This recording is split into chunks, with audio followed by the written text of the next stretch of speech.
Chapter 3. Deterministic Shadows. The rain in Neo-London didn't fall so much as it dissolved, a gray, acidic mist that clung to the soot-stained windows of Elias Thorne's apartment like a terminal illness. Inside, the air was a stagnant soup of burnt solder, stale coffee, and the metallic tang of ancient copper wiring. Elias sat hunched over his workbench, his fingers trembling with a rhythm that wasn't his own. It was the drive. The dead quantum drive sat between his tools, vibrating with a low-frequency thrum that Elias didn't just hear. He felt it in the marrow of his teeth. It hummed a melody, a fragmented, haunting lullaby his grandfather used to hum while tinkering in the Alpine labs. It was a sound that shouldn't exist in a piece of hardware, yet it was the only thing that felt real in a room currently unraveling at the seams. Elias's eyes, bloodshot from 3 days of trauma-induced insomnia, tracked the movement of a single drop of condensation sliding down a nearby beaker.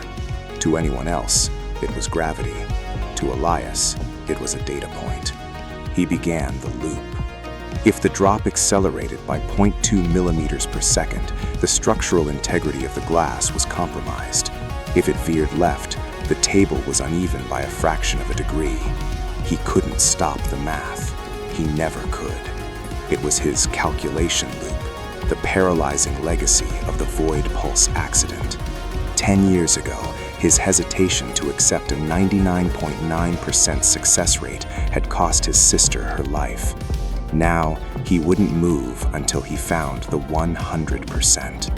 A sudden, sharp vibration from the floorboards snapped him out of the drop's trajectory. It wasn't the drive. It was the heavy, synchronized thud of tactical boots in the hallway. The hounds. Silas Vane's retrieval teams didn't announce themselves with sirens or shouting. They moved with the terrifying, deterministic grace of a clockwork mechanism. Elias felt the gravitational pull of his fear, a heavy, crushing weight in his chest that threatened to collapse his lungs.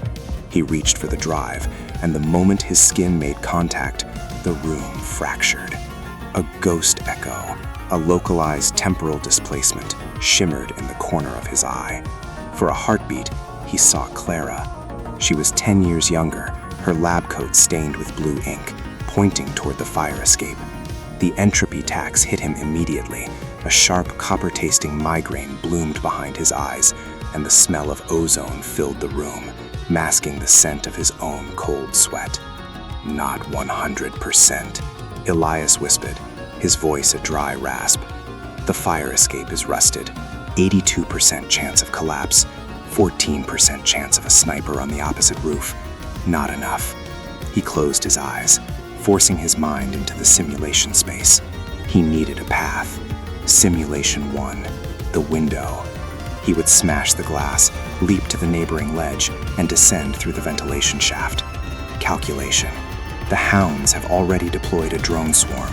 The moment the glass breaks, thermal sensors lock on. Success rate, 12%. Outcome, death by high-altitude kinetic impact or plasma fire. Simulation 2, the floorboards.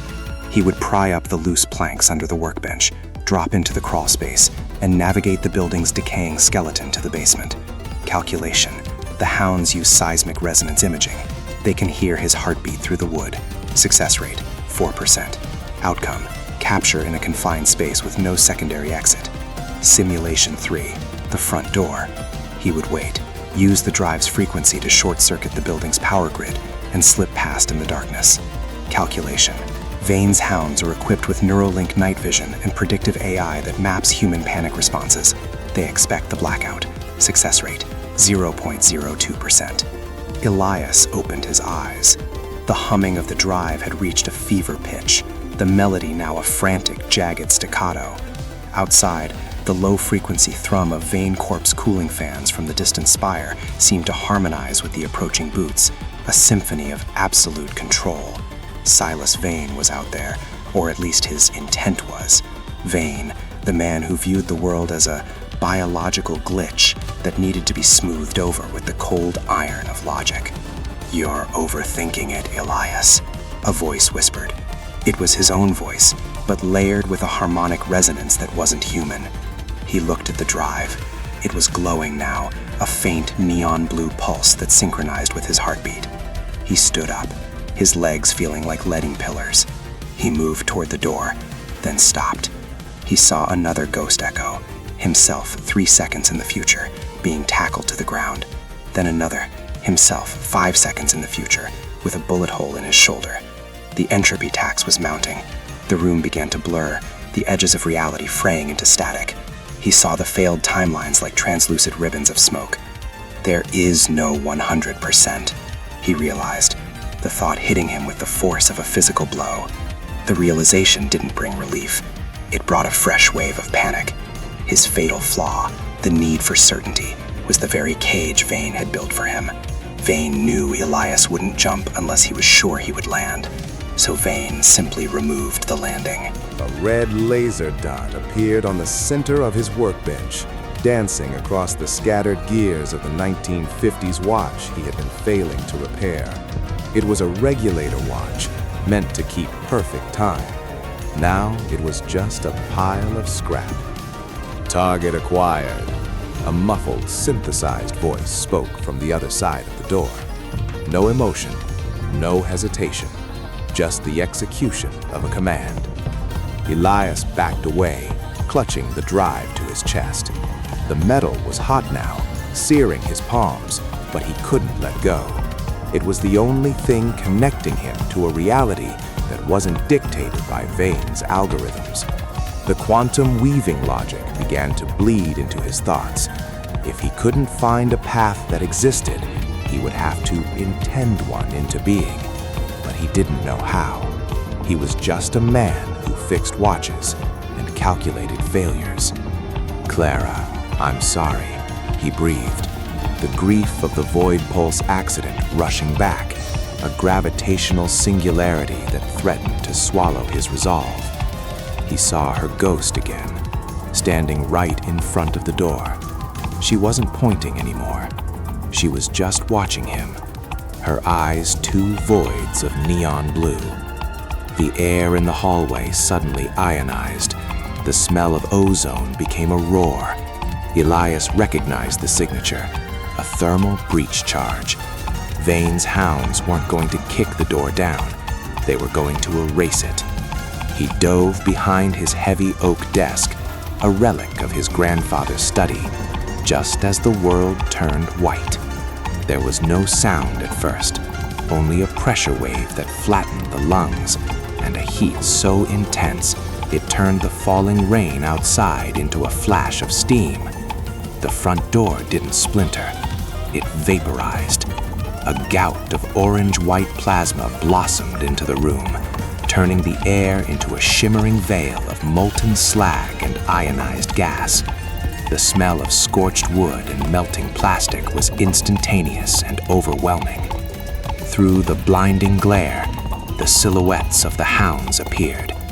They were monolithic in their tactical armor, their movements perfectly synchronized, their visors reflecting the fire of the breach. They didn't rush. They didn't need to. Every exit was covered. Every probability was accounted for. Elias huddled in the shadows of the desk, the drive vibrating so violently it felt like it was trying to merge with his ribcage. He looked at the window, then at the breach. His mind tried to start the loop again, searching for that 100% safe exit, but the math came back as a screaming void of zeros. He was trapped. The deterministic shadows of Silas Vane had finally caught up to him. As the first hound stepped into the room, his boots crunching on the glass of the shattered watch, Elias felt the cold, hard reality of the capture. There was no more time for calculations. The lead hound raised a stun lance, the tip crackling with blue electricity. Elias Thorne, by order of the consensus, you are designated as volatile assets. Surrender the heirloom. Elias looked at the drive, then at the hound. For the first time in 10 years, he didn't look for a path. He just felt the frequency, a low, pulsing rhythm that promised a world where the math didn't matter, only the intent. But as the lance descended, all he felt was the weight of his own failure.